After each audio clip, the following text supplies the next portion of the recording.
मन लावून उत्तर द्यायचं, लवाड कुणीच बोलायला कुठलाही पक्ष. हे काम मोहिते पाटलांनी केलं नाही. कधीच या कामासाठी विजयदादा असो किंवा जयशील असो, फडणवीस साहेब बघल्यावर स्वतःचा दौरा सुरू गेले. एवढी कणव, एवढा प्रामाणिकपणा सांगोला तालुक्याच्या जनतेच्या संदर्भाने रणजित नाईक निंबाळकर यांना आहे. अजूनही हजारो कामं आपल्याला करायची.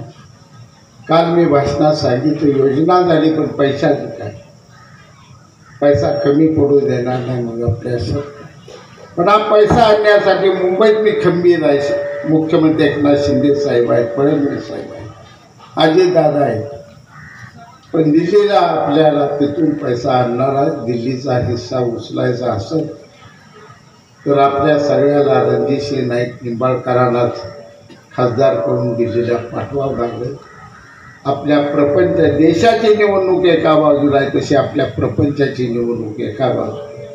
म्हणून सर्व पक्षाच्या लोकांना हटका. तालुक्याचा दुष्काळ घालवायसाठी एवढ्या निवडणुकीपुरतं सगळ्यांनी कमळ झाला. आमदारकीच्या लढाया पुन्हा चालू करू आपण, त्या कुठं जात नाही, त्या दरवेळी खेळायच्या नाही.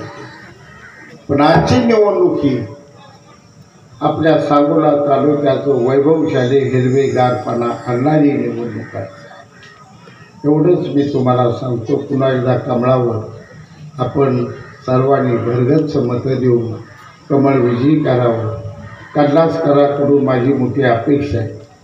अण्णा काटकसरी प्रपंच करणाऱ्या स्वभावाचा माणूस आणि 700 थांबला. 1,500 खाली येऊ नका. अडचण काय तुम्हाला? भाऊची अडचण आहे. भाऊ कधी गावात येते का? काय विचारायला तापणार उगं भाऊची अडचण कुणी जर निमित्त काढायचं. उगा फिरायच म्हणत फिरते, आम्हाला गणवते, मग मी एकटाच असतो तिकडे म्हणते राहू द्या कुठे तर. त्याचं काय आता म्हातारपिंड विचार करू नका. राजकारण दीपक आव्हानात मला करायचं आहे, निस्तारायचं आहे.